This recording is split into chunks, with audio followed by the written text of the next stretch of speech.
Alléluia.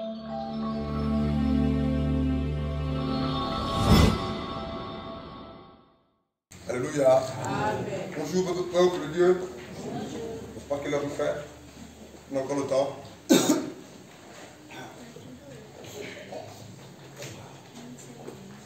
Nous allons prendre la Bible rapidement dans Psaume chapitre 69, verset 10.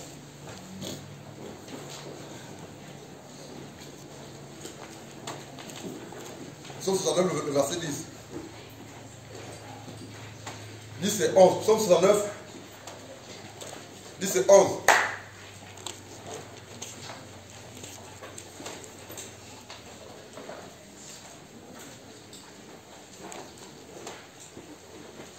Quelqu'un peut lire?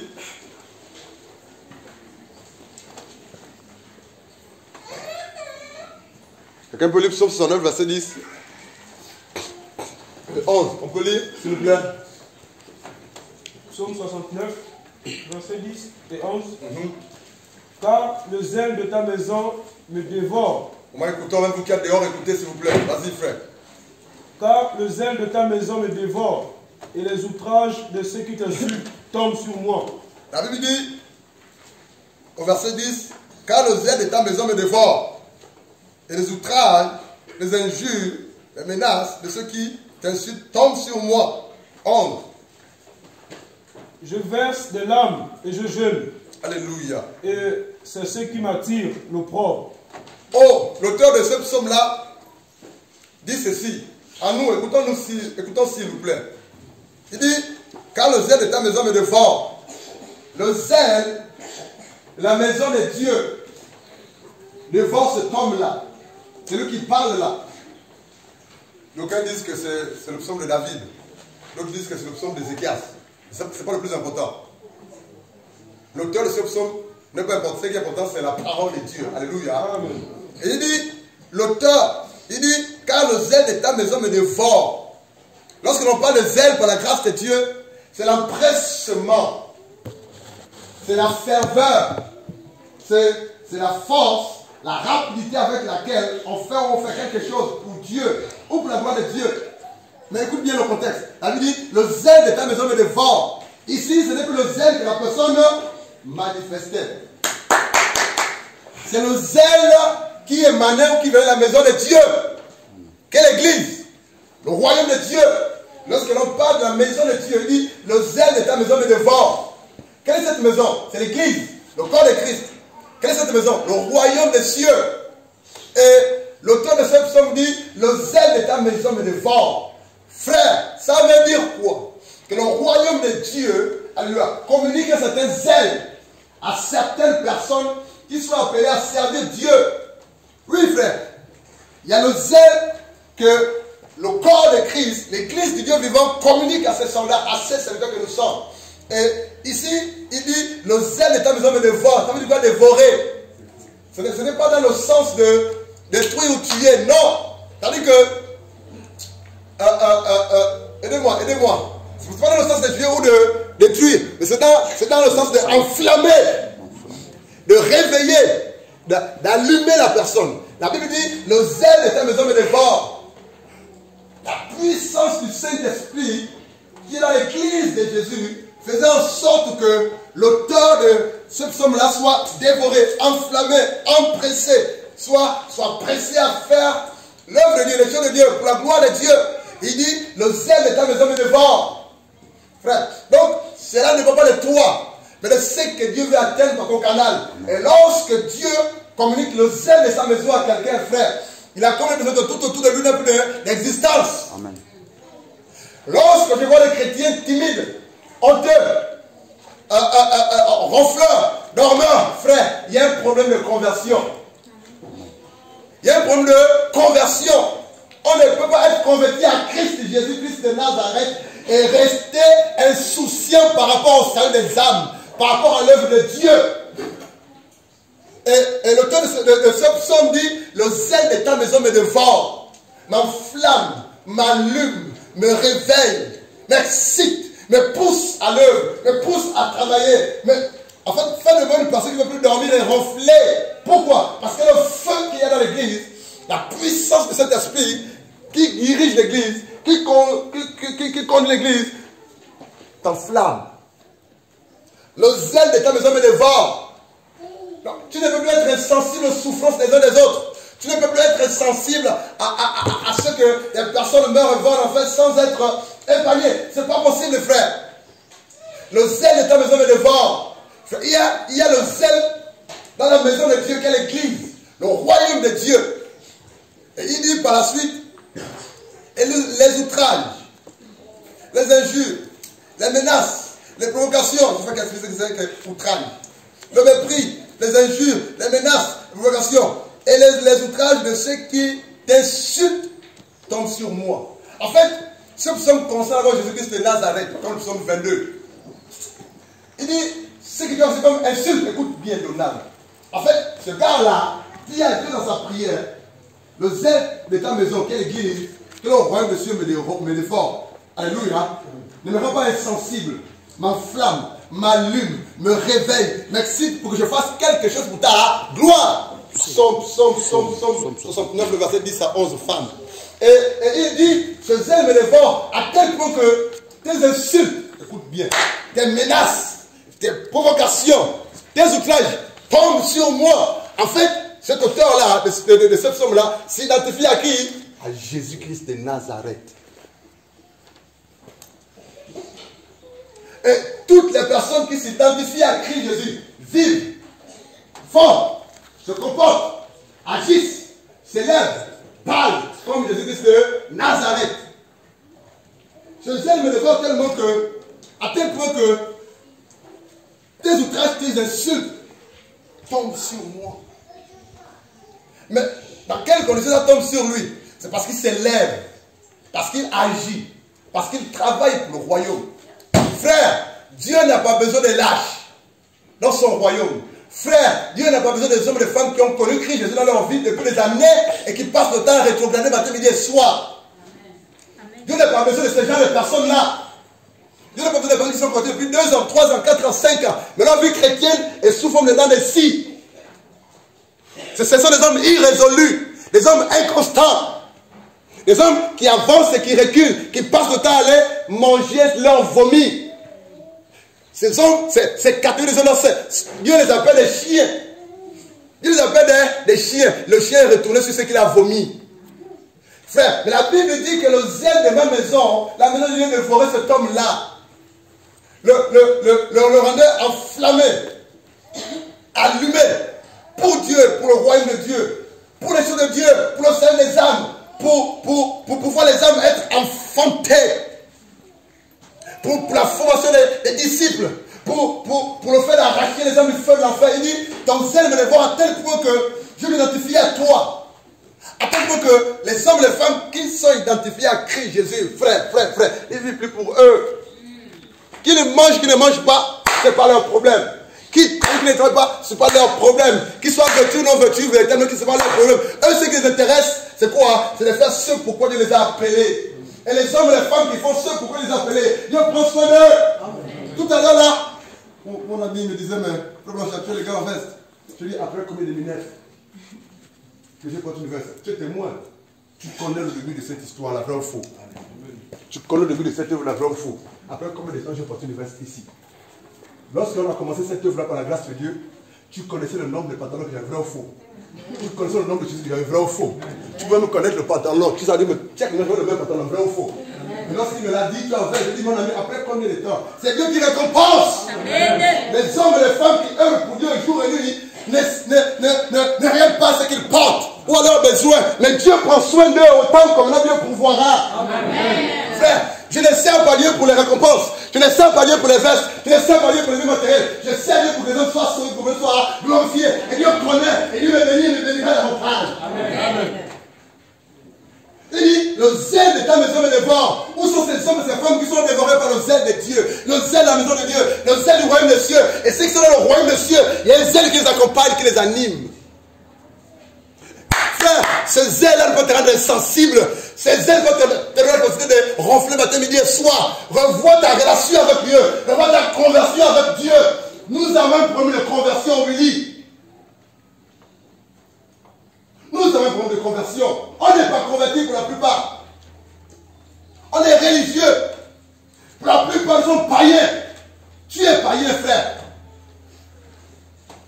C'est la religion. Mais ce psaume réveille énormément. Le zèle de ta maison me dévore. Où sont les hommes et les femmes qui sont dévorés par le feu du Saint-Esprit? Où sont les hommes et les femmes qui sont dévorés par la puissance du Saint-Esprit? Où sont les hommes et les femmes qui sont dévorés, qui sont enflammés, allumés, réveillés, restaurés, qui disent Seigneur, je ne t'aimerai pas tant que cette vie va gagner à toi. Je ne t'aimerai pas tant que toute la puissance de Dieu ne va convertir à toi. Nous avons voulu arrêter l'œuvre de la prison. Ah, Yvette. Nous avons voulu arrêter l'œuvre de la prison lundi passé. Écoute bien, c'est que je t'ai béni pour ce matin. Parce que nous allons lundi passer à la prison, l'enfant est tombé dans la prison. Et Dieu a parlé par le grand de Yvette. Prophétie, ça faisait très longtemps. Nous mettons l'accent sur l'enseignement, hein mon ami. Parce qu'on va à Yéné, c'est feu là-bas. Et là, ça fait Dieu, l'enfant est tombé. Dieu a prophétisé. Et là, Dieu pouvait dire par la bouche de sa servante, vous avez fait une réunion. Et s'il y a nuit, pour nuire à mon œuvre, si tu ne te réponds pas, tu mourras. Ça me dit, ça me sonne là. C'est Dieu, Seigneur, ce que tu dis. Et pendant que Dieu libère le message, il dit, Seigneur, veux-tu que je parle de ce message ou que je continue à prêcher l'évangile? Je n'avais pas encore commencé. Il me dit, Blanchard, continue à prêcher. Je n'avais pas commencé à prêcher. Je dis, Seigneur, non, je vais m'occuper de la prophétie à la fin. Parce qu'elle était puissante. Et là, on nous prions. Nous allons vers le couloir, vers les bars, vers les allées. La grande salle, et puis il y a les allées. J'étais partout dans la grande salle, et puis dans les allées. Et là, pendant que je vais vers les allées, parce qu'on priait, et je cherchais les directives du Saint-Esprit de Dieu. Frère, pendant que je donne les louanges, je cherche les directives du Saint-Esprit. Si vous ne savez pas. Je dis, que veux-tu que l'on parle aujourd'hui? De quoi veux-tu que l'on parle? Que veux-tu que l'on partage aujourd'hui? Et pendant que je prie dans mon cœur, les autres priaient, louaient. L'onction tombe sur elle. Qu'est-ce qu'elle fait? L'onction l'amène. J'étais de l'autre côté. Elle court, elle change la chair comme ça. Vous voyez ça? Ça veut dire quoi? Elle se lève, elle tourne la chaise comme ça, poussée par l'Esprit de Dieu. Et là, je dis, Seigneur, qu'est-ce que tu veux encore me faire ce matin, Seigneur? Déjà, on nous a arrêté à la gendarmerie, il y a encore des dollars et ce problème. On a pas 30 à 45 minutes là, on nous a bloqué là. Et on a dit, c'était compliqué. Et il y avait comme un esprit de distraction. Et là, je dis, Seigneur, qu'est-ce qui se passe? Quel est le message? Dieu me dit, non, si tu fais l'erreur de faire l'eau au peuple, je tourne ce peuple-là. Forcément, c'est quelqu'un comprend. La chair était, au lieu que ce soit comme ça, ça devient, ça veut dire quoi? Si je me mets là, je vais faire comment? Je tourne le dos au. Dieu me dit, non, ça n'ose même pas tourner le dos au peuple. Mais demande de se repentir. D'où l'expression de la chair qui a été tournée ou changée. Frère, tout le monde a genoux, repentance obligatoire au nom de Jésus. Quand je suis rentré là après, j'ai laissé la chair, je me suis levé ma Bible. Au revoir. Je ne m'amuse pas avec l'œuvre de Dieu. Frère, je dis à Dieu, si tu ne règles pas ça, je ne reviendrai plus jamais à la prison de Yéné. Ça fait 3 ans que l'on parle. Je parlais ça à mon épouse. Je ne sais pas si elle-même était informée de ça, elle était sous l'onction. Je parlais ça à Fabrice la dernière fois. On a prié ici. Très tard, le mercredi ou le vendredi, je ne sais pas trop quand là. Et c'est le même vendredi soir, pendant que je priais à la maison après les autres parties d'ici, j'étais fatigué. Dieu me dit ceci. Blanchard, n'ose même pas arrêter l'œuvre de Yéné. J'ai des âmes à sauver là-bas. J'ai 10 personnes à sauver là-bas. Et ces 10 personnes, ce sont des serviteurs. Prêche ma parole. Et dès que ces 10 personnes seront touchées, convaincues, gagnées à Christ, tu peux arrêter l'œuvre de Yéné. Parce que ces 10 personnes, il va embrasser les nations. La mission de Yéné, c'est pour que ces 10 personnes soient touchées. 10 seulement, 10. Oh Seigneur, toutes ces années, on va pour 10. On va pour 10. Il y en a 10 seulement. Je veux sauver. Si j'ai permis que cela se passe lundi, c'est parce que je voulais qu'ils se répandent et qu'ils se ressaisissent. Donc, la crainte est rentrée dans leur cœur. Prépare lundi prochain. Frère, on ne s'amuse pas avec Dieu, frère. Ce n'est pas un jeu. Ce livre-là, ce n'est pas de la blague. Ce livre-là, ce n'est pas de la blague. Jésus de Nazareth est Dieu. Jésus de Nazareth a payé un prix énorme à la croix. Jésus de Nazareth a fait couler son sang à la croix. Jésus a réellement existé sur terre. Il est réellement mort, réellement ressuscité. Jésus de Nazareth est vivant. La Bible dit que les menteurs, les voleurs, les assassins, les meurtriers, les homosexuels, les cupides, les avares, les sorciers, les occultistes, les francs-maçons, les rosicruciens, s'ils ne se répandent pas, ils vont en enfer. La parole de Dieu est véritable. La parole de Dieu est authentique. L'homme de la croix est réel. Ce n'est pas des histoires. Chacune des personnes, ou toute personne qui mourra sans Christ, Jésus ira en enfer. La Bible dit que l'homme qui pêche, l'homme qui mourra. Si tu ne te répands pas de tes péchés, de ton péché, quelles que soient les raisons que tu en donnes, ou que tu donnes pour te justifier, aux yeux de Dieu, c'est zéro. Si tu meurs dans ton mensonge, si tu meurs dans ta fornication, si tu meurs dans ta haine, dans ta cupidité, dans ta sorcellerie, dans ta prostitution, dans tes avortements, dans ton avarice, tu iras en enfer. L'homme qui pêche, l'homme qui mourra. Mais la Bible dit que le zèle des membres de ta maison me dévore. Dieu, dans ce temps, qui sont les ennemis chefs, des hommes et femmes qui sont dévorés par le feu de Dieu. Frère, on est fatigué des faux frères. On est fatigué des fausses sœurs qui ne pensent qu'à Dieu pour leur bénédiction, mais qui refusent de souffrir pour le royaume et pour le salut des âmes. On est fatigué des faux frères en Christ qui passent autant à critiquer, à murmurer. Nous ne faisons rien pour Dieu et pour que les hommes soient sauvés. Je suis fatigué des faux sœurs qui passent le temps, alléluia, à penser mariage, matin, midi et soir, alors que Dieu marie à l'année qu'il veut, avec qui il veut. Amen. Où sont les hommes qui sont dévorés par le zèle de Dieu? Où sont les hommes dévorés par le zèle des femmes? Les femmes, où sont-elles? Où sont-ils ces hommes? Ces femmes-là, frère. Ce capitaine Fischer, la première disait à des personnes, la seule assemblée dans le Haut-Togo depuis 3 ans qui sont véritables, fermes, constants, sérieux, c'est celle des mandats. Il dit, où sont toutes ces églises? La mission de l'église est de prêcher l'évangile, de prêcher les veuves et les orphelins, d'aller en mission, en prison, dans les hôpitaux. Que ferons-nous? Que faisons l'église? Rien. On ne pense qu'à l'argent. On ne pense qu'à l'argent. On ne pense qu'à l'argent pour remplir ses poches, ses comptes à banque. Combien de temps vas-tu continuer à épargner ton argent alors qu'il y a des âmes qui meurent? Il y a des missions. Que fais-tu de ton argent? Il y a des missions. Il y a des gens qui sont affamés dans les hôpitaux, dans les maisons, dans les prisons. Que fais-tu de ton argent? Dieu t'a béni, tu vas faire du alléluia. Que fais-tu? Revoyons notre chrétienté, frère. Revoyons notre christianisme. Changez pas la façon de servir Dieu. Ta réflexion pour Dieu est tellement blanche que tu ne penses qu'à toi-même. Ta relation avec Dieu est tellement blanche, tellement cassée que tu ne penses qu'à toi-même. À ton petit royaume, c'est-à-dire ta maison, si tu vas avec ta femme, tes enfants et toi, tu mourras et tu rendras compte à Dieu si Dieu a mis encore les dons et les talents pour sa gloire, pour son œuvre. Il dit, son zèle me dévore. Tellement que son zèle le dévorait. La Bible dit que le jeûne de la prière était quoi? Le jeûne de la prière était quoi? Sa nourriture. Sa nourriture. Lui, c'était le jeûne de la prière. Mais toi, si le zèle de Dieu ou le zèle de Dieu te dévore, quelle sera ton attitude? Quelle sera ton attitude? Frère, je me manque des hommes, les femmes qui disent que je vais servir Dieu. J'aime tellement Dieu. Dieu m'a tellement fait du bien. Mais pendant qu'ils disent toutes ces choses, sont toujours comment? Assis. Ils sont toujours assis. Ils sont en train de se plaindre. Ma vie ne fonctionne pas. Ma vie ne marche pas. Ma vie. Ils ne pensent qu'à Dieu pour que leur vie fonctionne et marche.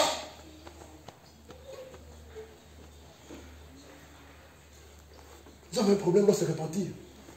On doit se repentir, Brenda. Tu dois te repentir, Brenda. Tu dois te repentir.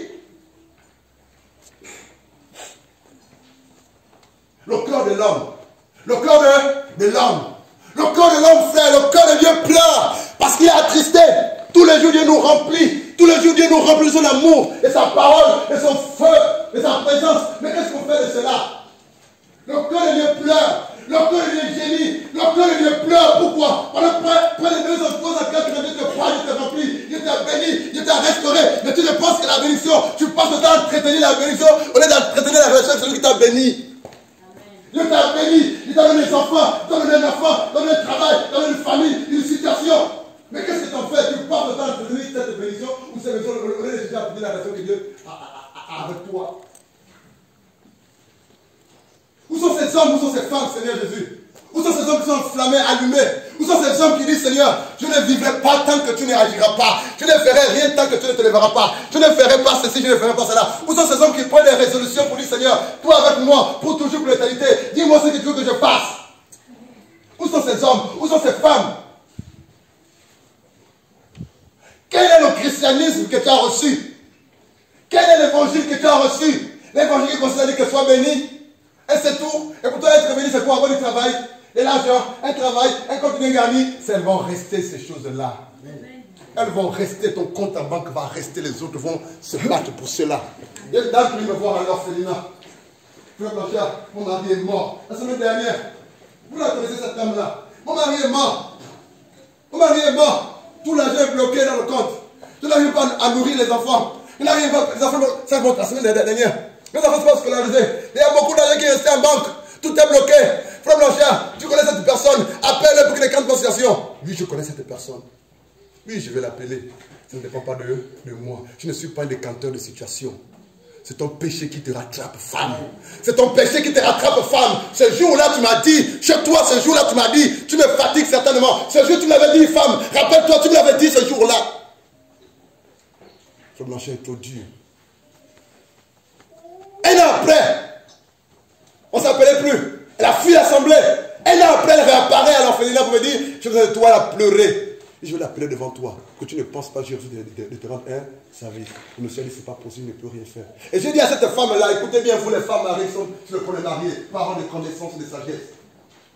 Si tu es marié à ton mari, par la grâce de Dieu, fais attention. Si tu te comportes mal dans l'endroit de ta belle famille, le jour où ton mari va mourir, ils vont retarder la réunion de famille pour que tu ne reçoives pas les billets d'école qui sont en banque. Écoute-moi bien. Je dis à cette femme-là, si tes parents retardent la réunion de famille pour qu'on te donne la possibilité de recevoir cet argent, c'est parce que tu as un sale comportement. Ils veulent te punir. Tu as quelle relation avec ta famille, ta belle famille? Tu as ton mari qui travaille, qui est 4, oui, il avait tout véhiculé, tout, oui. Tu t'es un police sans sauvage, oui. Même pour appeler la belle famille, ou le beau-père, la belle, même pour dire comment ça va, même pour même présenter vos parents, tu as du mal à le faire. Mais le jour que le mari meurt, tu vas vouloir dire, faites la réunion pour que on reçoive les biens qu'il a laissés. Mais qu'est-ce que les parents vont faire, mon ami? Ils vont bloquer. Vrai ou faux? Soyez sages. Soyez sages. N'attendez pas seulement le jour où tu as besoin de Dieu pour courir vers Dieu. N'attendez pas seulement le jour où tu as besoin d'un frère. On est d'un frère pour courir vers le frère et la soeur. Soyons sages et matures. Et je le lui ai dit. Et j'ai appelé ce gars-là, son cadre-là. Il m'a dit ce que je lui ai dit. Tant qu'il n'y a pas la réunion de famille, elle ne va rien recevoir. Mais s'il y a la réunion de famille et que c'est elle qui va recevoir ou on donne le nom de quelqu'un, on vit tout dessus, il y a tellement d'argent. Ça prend pratiquement 2 ans, 1 an et demi, monsieur est mort. Et c'est beaucoup d'enfants. Beaucoup d'enfants ne sont pas scolarisés.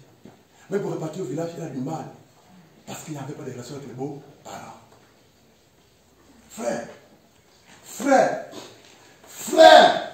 les jours sont mauvais. Tu peux mourir ce soir. Tu peux mourir maintenant. Les jours sont mauvais. Tu peux mourir maintenant, mon ami. Où iras-tu après la mort physique? Les jours sont mauvais. Les jours sont mauvais. Les jours sont mauvais. Très mauvais. Jésus revient bientôt. Jésus revient bientôt. Ton travail ne te sauvera pas. Tes relations ne te sauveront pas. Ta connaissance ne te sauvera pas. Alléluia. Ton compte ou tes comptes avant te resteront. Jésus revient bientôt. Ta voiture va rester. Ta femme va rester, tes enfants vont rester, ton mari va rester, tu seras seul avec Dieu. Ce pourquoi tu te bats va rester, tu rendras compte à Dieu. Amen.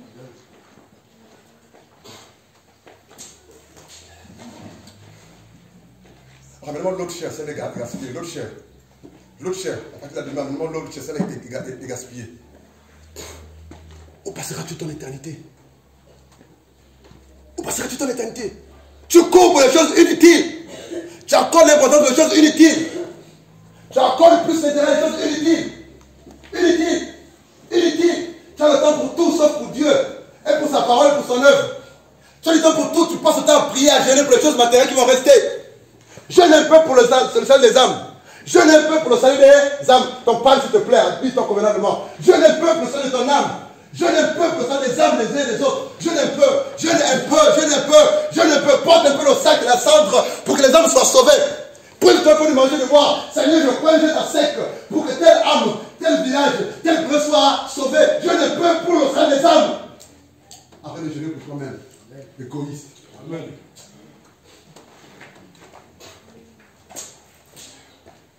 Le zèle de ta maison me dévore. Le zèle de ta maison me dévore. Le zèle de la maison de Dieu dévorait cette femme-là, à tel point qu'il soupirait matin, midi et soir. Il soupirait, frère. Il soupirait pour que les hommes soient sauvés. Le zèle de la maison de Dieu te dévore. Si ce zèle te dévore, tu ne peux plus rester insensible par rapport aux besoins des uns des autres. Il y a combien d'hommes ici, frère? Il y en a combien? Ils sont plus de 10 hommes ici. Ils sont où les hommes? Lève les conidors. Fabrice et François n'arrivent pas à y aller parce que c'est compliqué. Où sont ces hommes qui disent je vais laisser un peu mes besoins personnels aller à l'économie? Où sont ces hommes? Où sont ces femmes qui payent leur argent, leur billet? On va en mission. Où sont ces hommes? Ils courent après leurs choses matin, midi et soir. Et ça prie pour les dons, ça prie pour les grâces. On ne se prive plus pour Dieu et pour les choses de Dieu, les affaires de Dieu.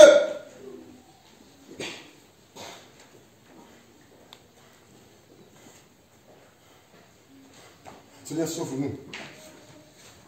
Seigneur, sauve-nous. Seigneur, aide-nous.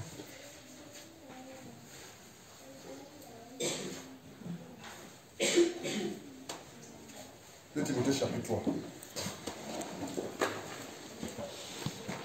2 Timothée chapitre 3.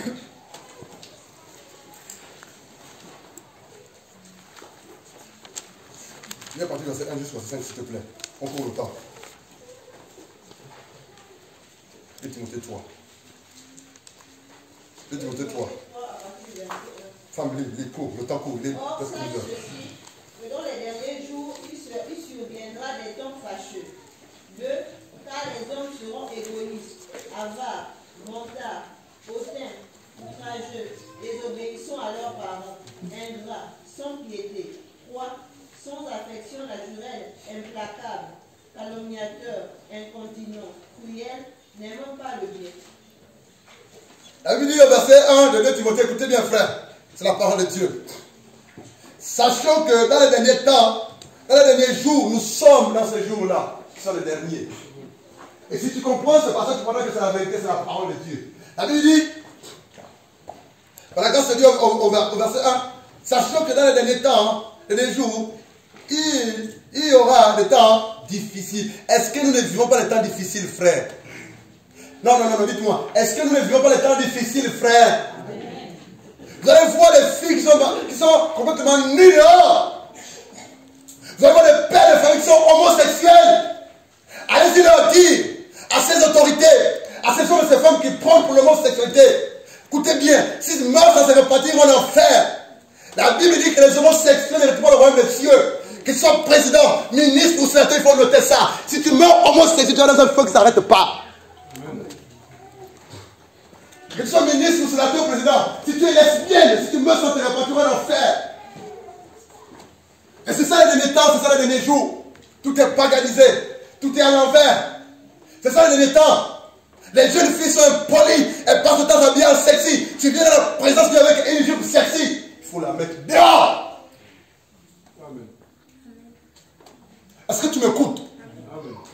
Si elle vient avec une jupe sexy, plus une fois, 2 fois, 3 fois, 1 mois accepté, si c'est plus de 2 mois, dites-lui d'aller retourner chez elle.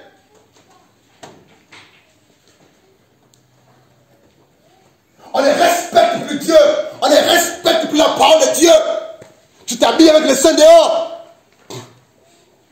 Une jupe ou un boubou qui monte la poitrine. Et on se dit chrétien.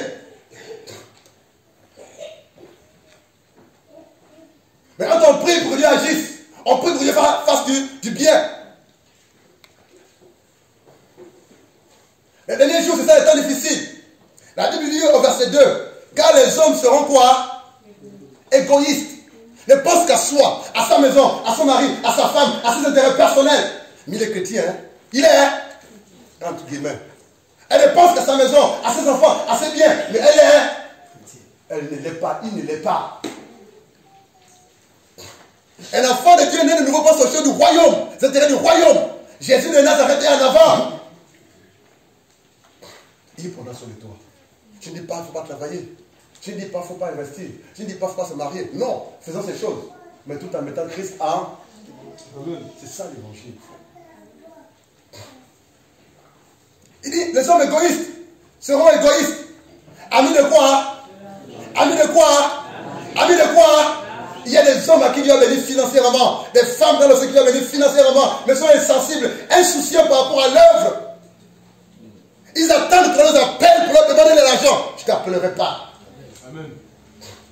Ils attendent que l'on dise il y a tel besoin alors qu'ils voient les. Ils voient les. Laisse-les bien, s'il te plaît. Cours. Qu'est-ce qui s'est passé hier? Fais le point rapidement. Hier, par la grâce de Dieu, nous avons procédé à la première distribution des vivres par rapport à l'épicerie sociale. Par la grâce de Dieu, il a mis à cœur des personnes qui sont loin, qui sont prêts, qui participent, qui ont les mandats. Oui, qu'on ne connaît même pas, qui contribuent pour que des personnes démunies, des personnes abandonnées, délaissées, puissent avoir de quoi manger. Donc, hier, c'était la première sortie. On a commencé par le fumier, par la grâce de Dieu. Nous avons visité 7 foyers. D'accord. Donc, nous avons distribué des denrées alimentaires de première nécessité que Dieu a pourvu à ces 7 familles, à ces 7 personnes-là. Donc, les cœurs étaient touchés. Nous étions surpris. Il y en a qui étaient au bord de larmes, qui ne s'attendaient pas à cela. Et nous bénissons Dieu pour tout ce qu'il a fait et pour tout ce qu'il continue. Que la gloire vienne à Jésus-Christ de Que la gloire vienne à Jésus-Christ de Il y a tellement de choses à faire pour Dieu. Il y a tellement à faire. Écoute bien, écoute bien. Quand Dieu bénit un enfant du royaume, c'est pour que cet enfant bénisse les autres. Amen. Quand Dieu donne du travail à un enfant du royaume, c'est pour que par le cadre de ce travail, les autres soient bénis au nom de Jésus. Quand Dieu élève un fils, une fille du royaume, c'est pour que le nom de Jésus soit glorifié.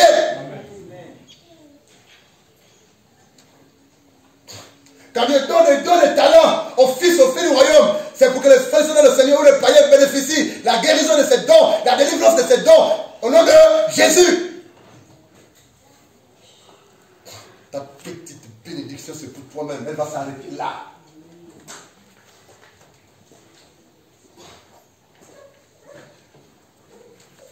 On doit revoir notre relation avec Dieu.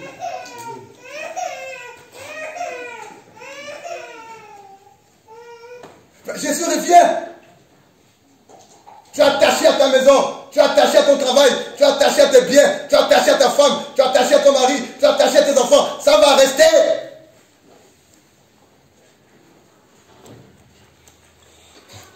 Tu es attaché à tes relations, tu es attaché à ton téléphone, à ton portable, à ta voiture, à ton chien. Ou à ton chat, tu es attaché, ça va rester. Nous sommes censés être des hommes et des femmes spirituels. Nous sommes censés être des hommes et des femmes qui vivent le spirituel, dans le surnaturel. Nous sommes censés être des hommes et des femmes qui manifestent le spirituel. Nous sommes censés être des hommes et des femmes qui manifestent la gloire et la puissance de l'amour de Dieu. C'est que nous sommes, c'est notre nature. La nature spirituelle de Dieu en nous. Nous sommes censés manifester ces choses.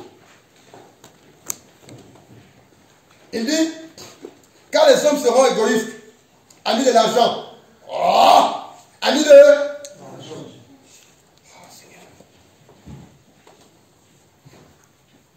Fanfaron, c'est l'inventaire. Petit bien, tu exposes, tu montres. Petit bien, tu es vantard. Tu es vantard. C'est ça que fanfaron. Fanfaron, hautain. Ce qui est hautain, c'est les gens qui sont fiers d'eux. Ils sont tellement fiers que même quand ils sont dans la présence de Dieu, parce qu'il a un veste, il ne peut pas se mettre à genoux. Tu ne veux salir ma veste. Ils sont tellement fiers que même quand tu le sais, c'est les mains, c'est comme ça. Ils sont tellement fiers. Il ne faut pas rire.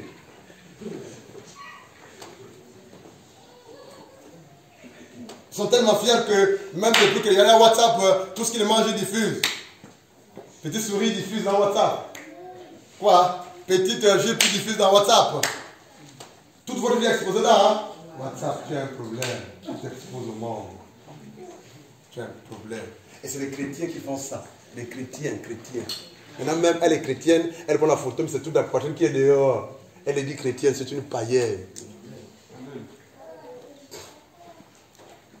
C'est bien que WhatsApp lui disait que tout va être vulgarisé. C'est bien dit.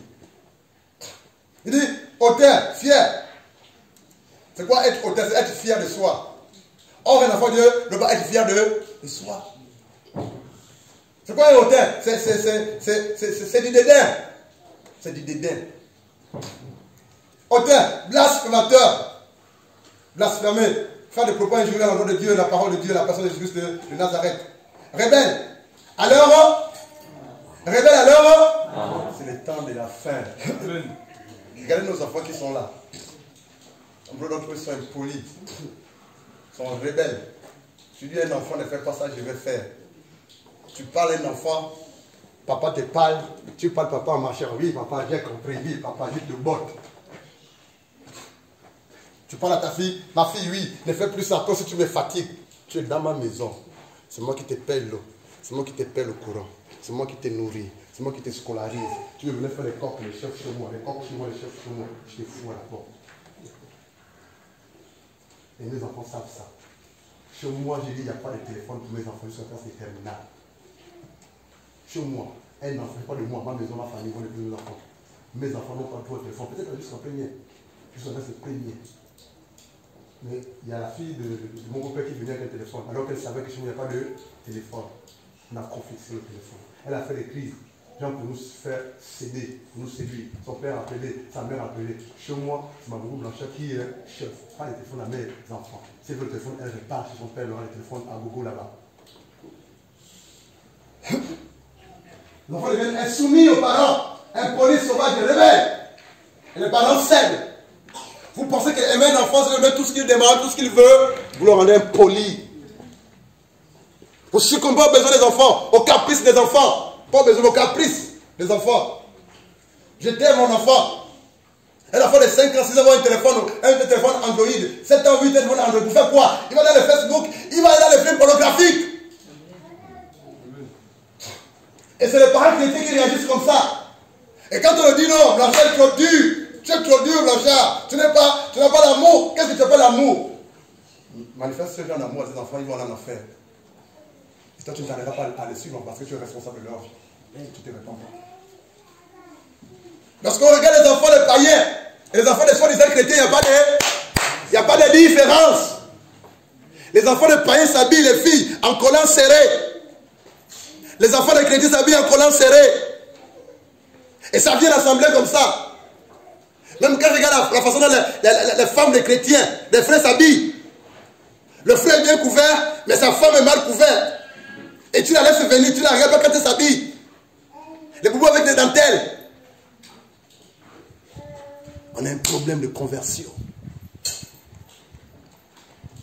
Revoyons notre façon d'adorer les suivre Jésus-Christ de Nazareth. Et quand on te dit que ça c'est pas de Dieu, tu dis non, tu juges, tu condamnes.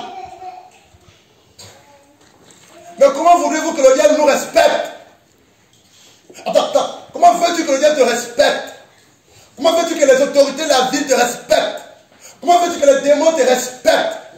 Parce que les démons disent à ce gars qui veut chasser les 7 fils qui veut chasser les démons au nom de Jésus, que Paul, nous ont dit quoi ces démons? On connaît qui est Jésus, on connaît qui est Paul, mais vous qui êtes-vous? Les démons doivent respecter les enfants de Dieu que nous sommes. Même pour ces esprits impurs, les gens te respectent. Sois conforme à la parole de Dieu. Les démons ne te respectent pas. Les autorités étatiques ne te respectent pas. Tes voisins, sachant que tu es chrétien, ils disent mais non, ça c'est pas de Dieu, ça c'est pas de chrétien, ça. Tu es dans le mélange. Tu es dans la tricherie.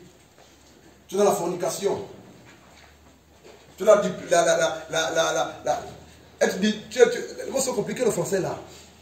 Seigneur, aide-moi, le français c'est compliqué. Tu as des choses compliquées en un mot.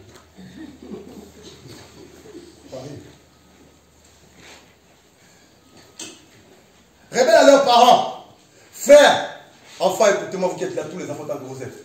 Si vous êtes rebelles à vos parents, si vous voulez vos parents, si vous n'écoutez pas, c'est que vous êtes possédés par le diable. Parce que la rébellion est du... Le rebelle, c'est le diable. Un enfant qui se rebelle à ses parents est possédé par le diable. C'est tout. Un enfant qui n'écoute pas ses parents est possédé, habité par Lucifer lui-même. Un enfant qui passe le temps à bouder, à se plaindre, à murmurer, même à mal parler ses parents. Quand les parents lui parlent, il se plaint, il boule, il se plaque. Tu es possédé. Revenez pardon à Dieu.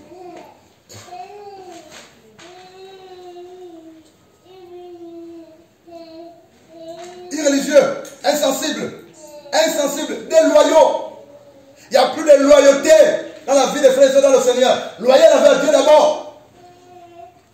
Loyal envers Dieu, c'est quoi être loyal? Être intègre, c'est quoi être loyal? Être fidèle à Dieu, c'est quoi être loyal? Être franc, être droit, c'est ça la loyauté, la fidélité. On ne retrouve plus les hommes et les femmes dans le Seigneur qui sont fidèles, intègres, loyaux à Dieu, vraiment droits, francs dans tout ce qu'ils font. C'est la duplicité, c'est le mot que je cherchais. C'est la duplicité. Et du coup, lorsque les païens nous regardent dehors, les slicards, ils n'ont pas envie de se convertir. On est comme eux. Mais ça prie. Est-ce que Janine m'écoute? Ça prie, ça jeûne, ça chante des cantiques spirituels sous la douche, pendant qu'on fait la cuisine à la maison. Ça remercie Jésus dans son péché. Ça loue Jésus dans son péché, dans sa désobéissance, dans sa rébellion. Vous pensez pas toute l'éternité avec de tels comportements?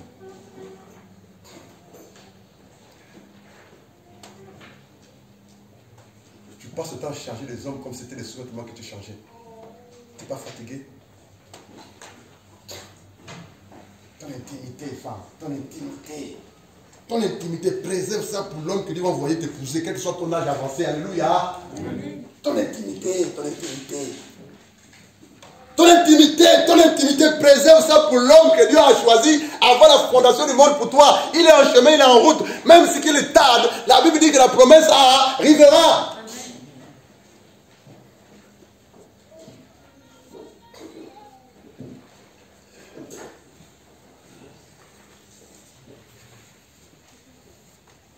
Les églises poussent dans les quartiers, comme les champignons, parce qu'on veut s'enrichir.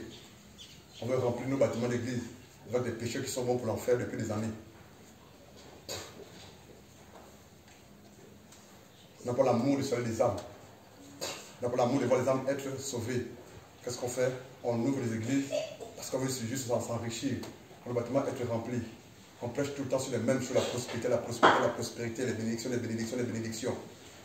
Et puis quand on te prêche sur la prospérité, sur les bénédictions, ta vie a changé. Non, tu es toujours égoïste, méchant, avare, incrédule, cupide, fornicateur, fornicatrice.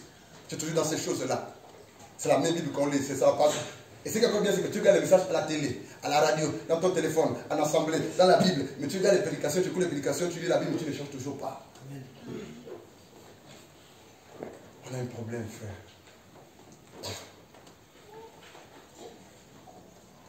Regarde s'il te plaît, regarde. À l'Ancienne Alliance, dans l'Ancienne Alliance, est-ce que vous avez la Bible? Vous avez la Bible? Non. Est-ce que vous avez la Bible?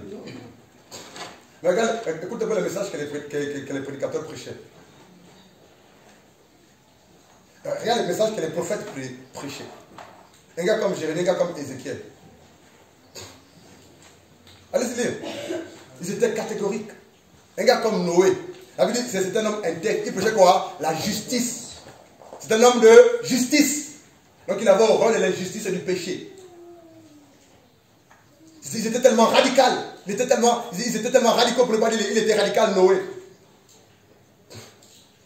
Mais nous on se dit, bon, comment ils vont écouter ça? Comment ils vont prendre la chose? Celui qui veut être sauvé va recevoir favorablement l'évangile de Christ. Alléluia. Amen. Celui qui veut être sauvé dira oui, amen à la parole de Dieu. Celui qui ne veut pas répartir dans le monde. Amen. Va aller chercher une église qui berce leurs oreilles. Amen. On s'appelle frères et sœurs. On s'appelle mari et femme. On est dans le concubinage. On prie depuis des années. C'est mon mari, c'est ma femme. Tu l'as marié, tu l'as doté. Tu es allé devant l'officier d'état civil. Non. Mari et femme.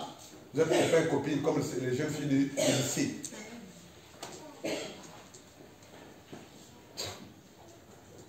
Avec de tels comportements, où allons-nous?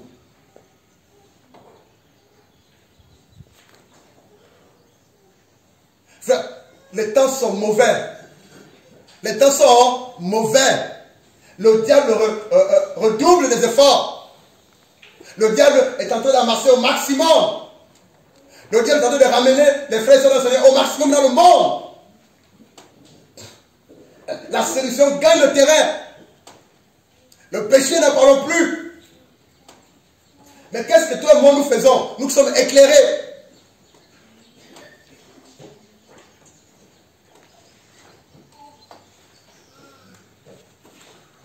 Il dit, Sache que dans les derniers temps, dans les derniers jours, il y aura des temps difficiles.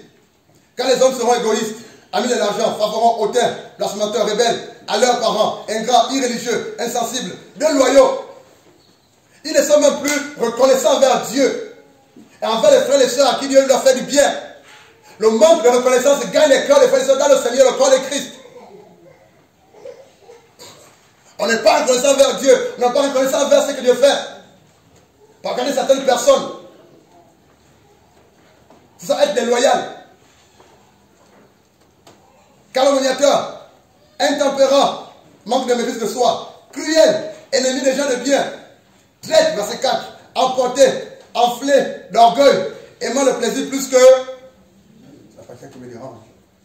Aimant le plaisir plus que Dieu.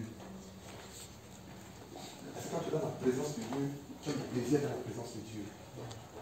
Est-ce que quand tu es en assemblée, tu as du plaisir d'être en assemblée parce que tu crois et tu penses que Dieu va te faire bien. Dieu va te parler, Dieu va t'aider, Dieu va t'interpeller, Dieu va te montrer le droit chemin, Dieu va te montrer ce qui ne va pas pour que tu fasses ce qui est à régler. Est-ce que tu as du plaisir à être dans la présence de Dieu à travers la prière, à travers la méditation de la parole de Dieu?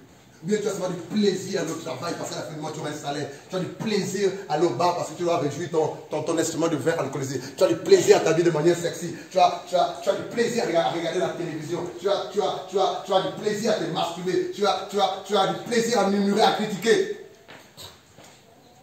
Les gens qui aiment le plaisir plus que Dieu.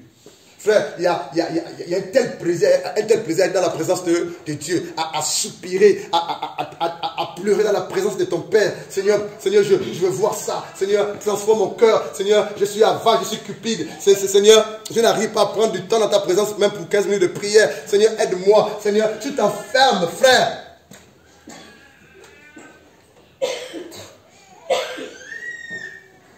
Seigneur, aide-nous. On court après les choses qui vont rester. Quand tu seras enterré, quand je serai enterré, moi qui te parle par la grâce de Dieu, Blanchard Mavongou, misérable, mortel, impuissant que je suis, quand je serai enterré, je n'amènerai même pas cette veste-là. Vrai ou faux? Je serai seul. Et si je meurs avant mon épouse va rester à vivre sa vie avec ses enfants.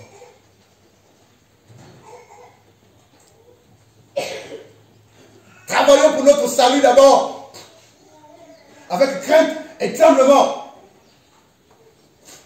Mobutu est mort, il est resté. Sa maison jonche dans l'air, vrai ou faux? Dans la forêt, les arbres poussent, vrai ou faux? Bongo Ndiba est mort. Son argent est bloqué. Ses enfants se battent pour l'héritage. Le Gabon est resté. Tous mourront, tous partiront, tous nous partirons. Quelle est ta priorité?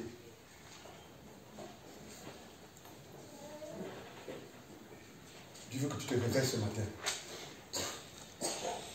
Je ne suis pas en train de te... Non. Je veux te réveiller par la puissance de la parole, l'autorité de la parole, l'épée de la parole.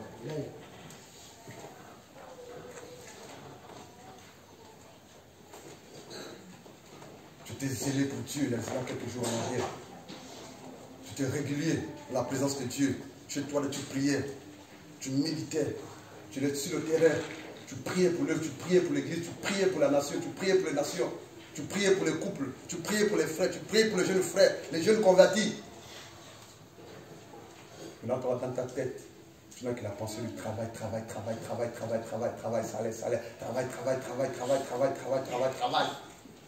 Tu ne vis que pour le travail. Tu ne penses que travail, tu ne coupes que pour le travail. Tu vas avoir de l'argent, tu vas amasser plus, tu vas amasser plus. Plus tu vas amasser, plus tu n'amasseras rien du tout. Soyons équilibrés. Sois équilibré.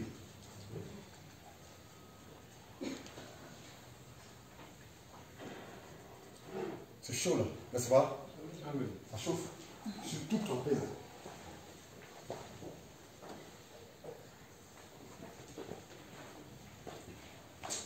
Le verset 5, s'il te plaît. Le verset 5. Verset 5. Ayant l'apparence de la piété, mais régnant ceux qui ont fait la force. Éloigne-toi de ces hommes-là. Waouh! La Bible dit quoi? La Bible dit quoi? Ayant l'apparence de la piété, Mais régnons ceux qui ont fait la force. Éloigne-toi de ces hommes-là. Ces hommes-là, ces femmes-là, qui se disent chrétiens ou chrétiennes de nouveau. Fanfaron, orgueil, hautain, avare, cupide. Et tout ce que vous savez, on a lu. C'est Christ, c'est pas moi qui l'a dit. Blasphémateur, rebelle, intempérant, cruel, ennemi de gens de bien. Qui sont attachés à l'argent. Mais à qui Paul s'adresse ici? À l'église d'abord. Fais ça dans le Seigneur. Et puis quoi? Ayant l'apparence de la piété. C'est quoi l'apparence? C'est ce qui n'est pas. Ce qui n'est pas vrai. Les hommes apparents. Deux visages. Hein? Ils dissimulent. Ils se font passer pour des hommes, mais des personnes qui ne sont pas. Vrai ou faux? Quand ils sont en assemblée, c'est des agneaux. Mais derrière, c'est des loups. Ils te font un sourire bien là. Mais dans le cœur, c'est quoi? C'est des rapines. C'est l'apparence. Il se fait passer pour des frères, pour des sœurs dans le Seigneur. Bonjour frère, bonjour sœur. Mais dans le cœur là-bas, c'est le mort. C'est le péché qui va s'en plaindre.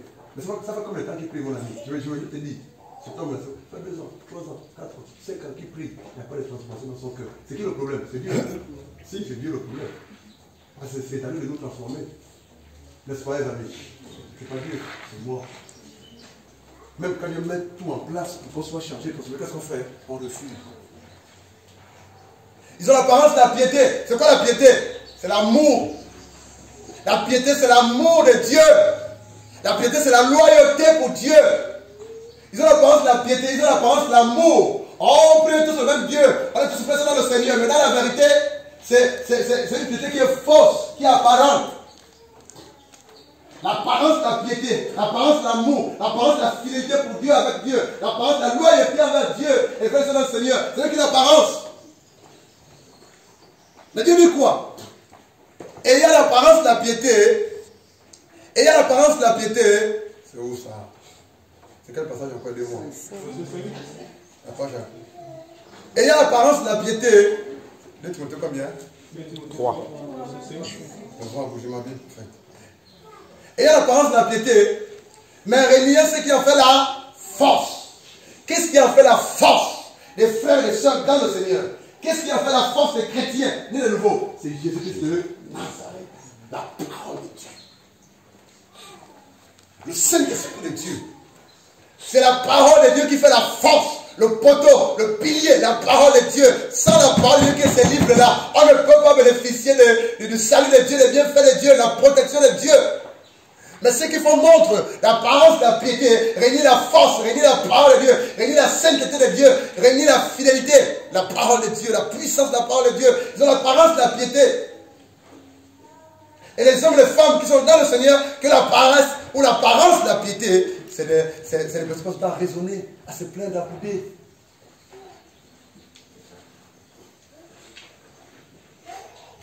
Mais qu'est-ce que Paul dit? Qu'est-ce que Paul dit? Éloigne-toi. Waouh! Alléluia! Ici, Paul ne s'adresse pas. Paul ne nous demande pas de nous éloigner des jeunes convertis ou des jeunes convertis. Alléluia! Quelqu'un vient, ça fait 1 mois, 2 mois, 3 mois. On peut supporter, alléluia. On enseigne, on prêche la parole, on encourage, on fortifie, on le suit, alléluia. Ça peut durer 1 an. Mais 2 ans, 3 ans, 4 ans de conversion. C'est la même chose. Dieu dit quoi? Éloigne-toi de ces hommes-là. Michael, éloigne-toi de frère qui est faux, qui demeure dans son péché depuis 2 ans, 3 ans de sa conversion. On lui a prêché l'évangile, on l'a encouragé, on lui a tout dit. Il a vu la gloire de Dieu, l'amour de Dieu, la présence de Dieu, l'onction de Dieu. Mais le même frère toujours dans son péché de fornication depuis 2 ans, 3 ans qu'il prie avec toi. Il y a un problème.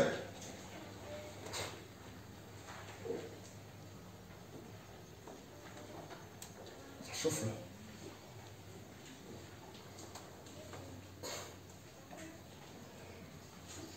Paul dit éloigne-toi. Waouh! Si Paul s'adresse à son fils dans la foi Timothée, et à nous par excellence, par extension, je veux dire. Il dit éloigne-toi de ces hommes-là. Frère, ce matin, je veux nous encourager à sortir de la légèreté, à la compromission. Ce matin, je veux dans la grâce de Dieu que véritablement, que le zèle de la maison de Dieu nous dévore. Je me dis, mais frère, Ce que tu dis, c'est compliqué. Oui, c'est compliqué. Mais la Bible dit que tout est possible à celui qui... Tout est possible à celui qui... Ce passage ne concerne pas seulement les miracles, les guérisons, la délivrance. Ça concerne aussi l'obéissance à la parole de Dieu. Tout est possible à celui qui croit. C'est parce que notre Dieu est le Dieu qui peut tout. Si tu crois en lui, ce Dieu te donne la capacité d'obéir, d'être fidèle, d'être loyal, d'être intègre. Ce n'est ni par la force, ni par l'intelligence. C'est par son esprit puissant et précieux. Mais c'est la vérité. Regarde, on est lourd pour les choses de Dieu. Tout bien. Je vais faire un contraste. On est lourd pour les choses de Dieu. On est zélé pour son ventre et pour son travail.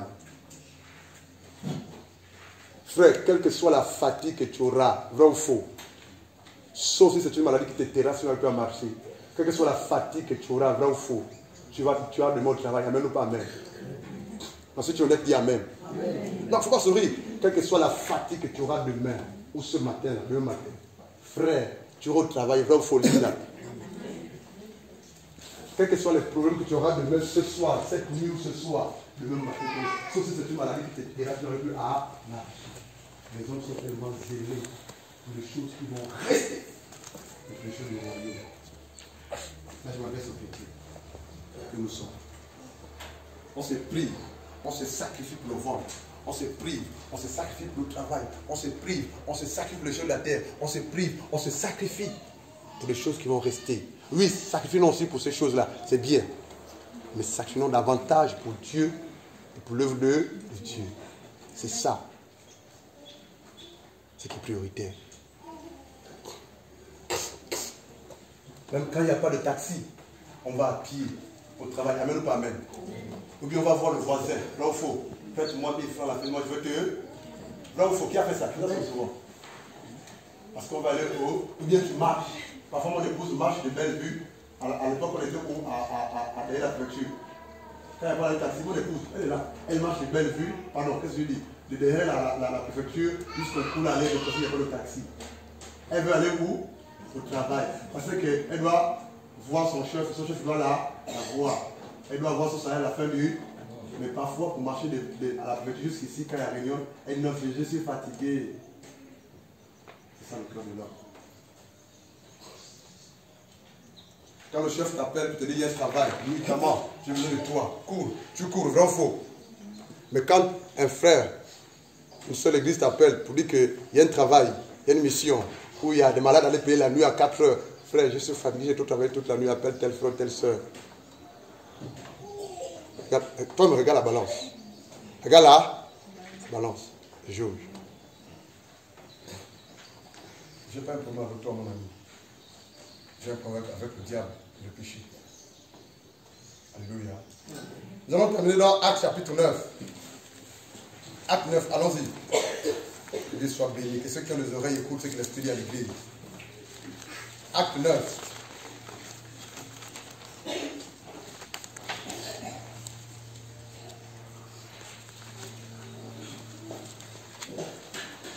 Viens, vas-y, verset 1, s'il te plaît. Acte 9, verset 1. Or, Saül, recevant encore menaces et meurtres contre les disciples du Seigneur, alla au souverain sacrificateur et lui demanda pour Damas des lettres adressées aux synagogues, en sorte que s'il en trouvait quelques-uns qui fuient de la voie, il les amena, hommes et femmes, liés à Jérusalem. 3. Et comme il était en chemin, il arriva qu'il approcha de Damas. Et tout à coup, une lumière brilla du ciel comme un éclair autour de lui. 4. Et étant tombé par terre, il entendit une voix qui lui disait: Saul, Saul, pourquoi me persécutes-tu? Et il dit: Qui es-tu, Seigneur? Et il dit: Je suis Jésus que tu persécutes. 6. Mais lève-toi et entre dans la ville, et il te sera dit ce que tu dois faire. 7. Et les hommes qui faisaient route avec lui s'arrêtèrent tout interdits, entendant bien la voix, mais ne voyant personne. 8. Et Saul se leva de terre, et ses yeux étant ouverts, il ne voyait personne.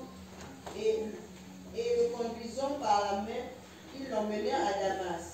9. Et il fut 3 jours sans boire et il ne mangea ni ne but. Lis le verset 15, s'il te plaît. Verset 15. Et le Seigneur lui dit, va, car cet homme met un vase d'élection pour porter mon nom devant les nations et les rois et les fils d'Israël. 16. 16. Car je lui montrerai combien il doit souffrir pour mon nom. Ça veut dire, dans Actes chapitre 9, le verset 15, jusqu'au verset 16, je lis la parole de Dieu. Mais le Seigneur lui dit à Ananias, Ananias c'est ça, voilà quoi. Le Seigneur dit à Ananias, c'est cela. Mais le Seigneur dit à Ananias, va vers Saul, c'est cela. Cet homme est un instrument que j'ai choisi pour porter mon nom devant les nations, devant les rois et devant les fils d'Israël. Et je lui montrerai tout ce qu'il doit souffrir pour mon nom. Je vais terminer par là, homme. Écoutez-moi bien, s'il vous plaît. Il y a des hommes et des femmes que Dieu visite, ou que Dieu a visité, ou que Dieu visitera. Comme Saul. Comme mon ami, comment tu t'appelles encore? Esti. Et lorsque Dieu visitera ces hommes, visitera ces femmes, c'est pour que ces hommes et ces femmes présentent Christ aux nations, Christ aux familles, Christ aux villes, Christ aux extrémités de la terre. Et Saul est un meurtrier, un assassin, un tueur. Alléluia. Mais c'est lui que Jésus a choisi pour que par la grâce de Dieu, il répande l'évangile.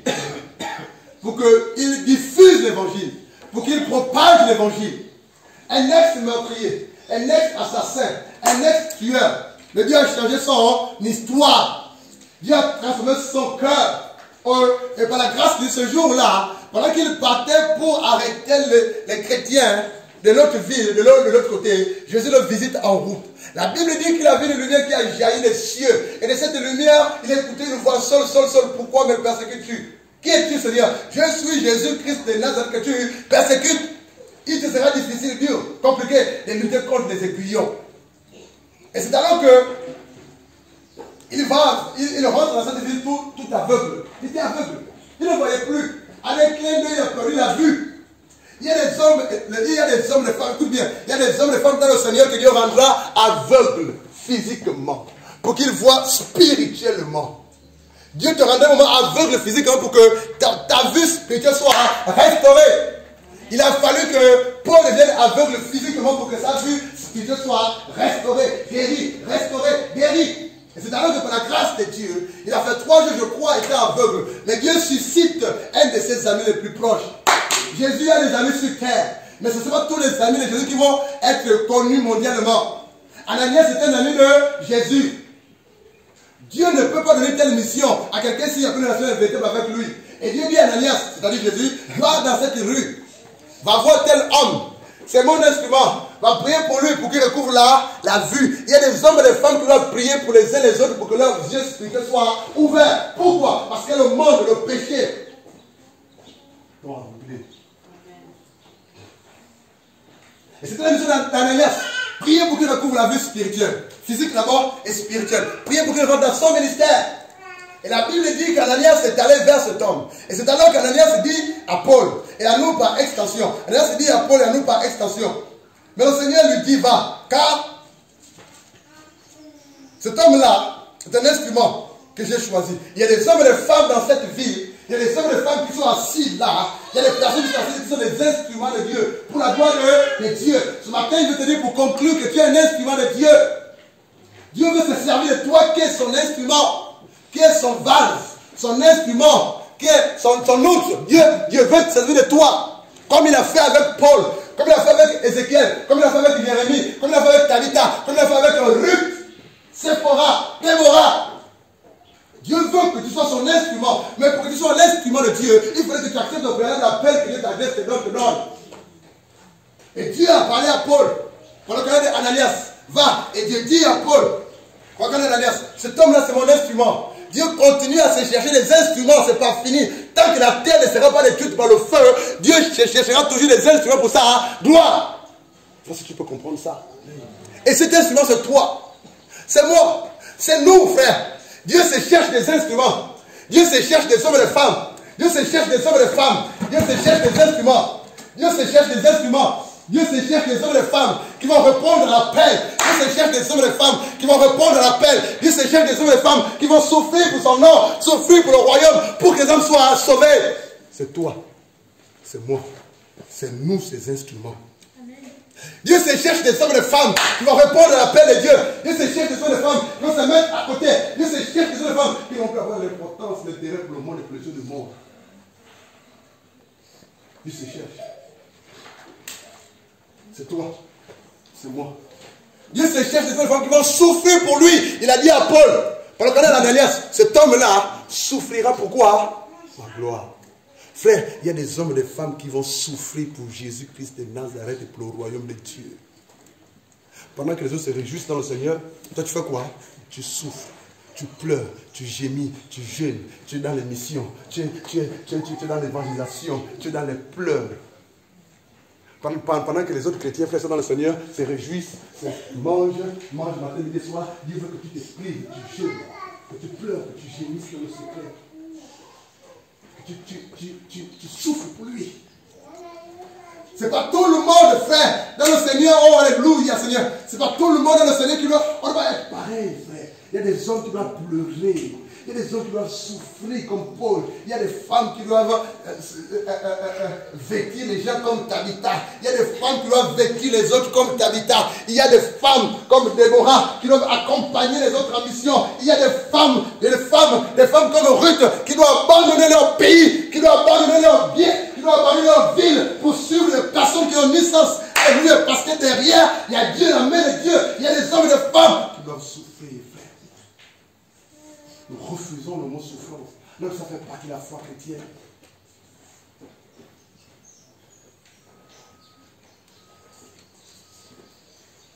Frère, c'est compliqué dehors. C'est compliqué dehors. Jésus revient bientôt. Prévoyons beaucoup de choses. C'est compliqué dehors. C'est compliqué dehors. C'est compliqué dehors, frère.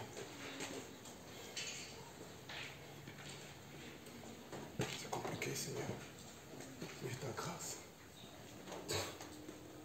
Seigneur ta grâce.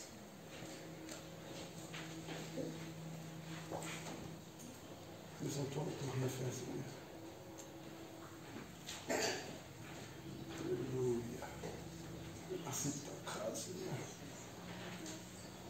Sans toi, je ne peux rien, Seigneur.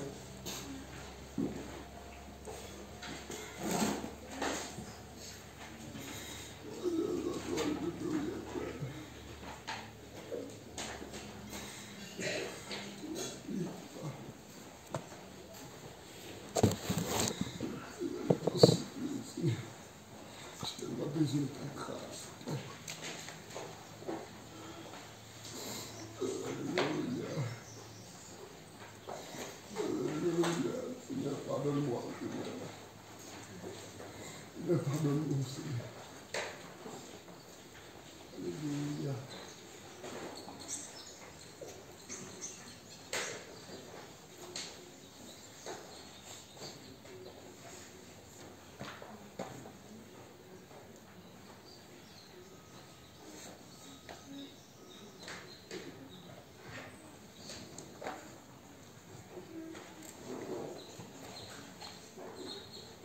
Sans toi, rien ne peut se faire. Sans toi, cette vie ne peut pas gagner à toi. Sans toi, les missions ne peuvent pas avoir lieu. Sans toi, les âmes ne peuvent pas être sauvées. Sans toi, les fils et les filles ne peuvent pas être enfantés dans le royaume. Sans toi, les décisions, les résolutions ne peuvent pas être prises, Père. Sans toi, le Seigneur ne peut pas s'élever. Sans toi, on ne peut pas abandonner le péché, Seigneur. Seigneur, sans toi, je suis perdu, sans toi, Dieu. Alléluia. Chacun prie pour sa propre vie. Chacun demande pardon à Dieu. Prions, Seigneur.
Seigneur, ce matin, nous te bénissons, nous te remercions, Seigneur.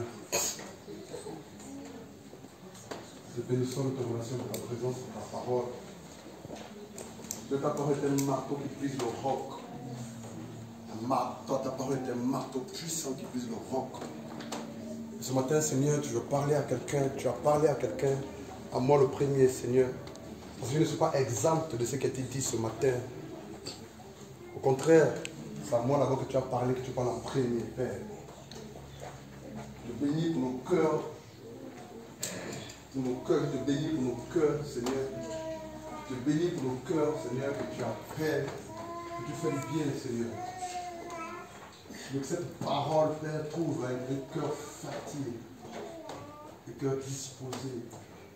Que cette parole fasse du bien à mon frère, à ma soeur. Que cette parole relève mon frère, ma soeur que j'attends dans le Seigneur. Que cette parole, Père, réveille cet homme, cette femme qui est endormie, Père. Que cette parole produise le miracle.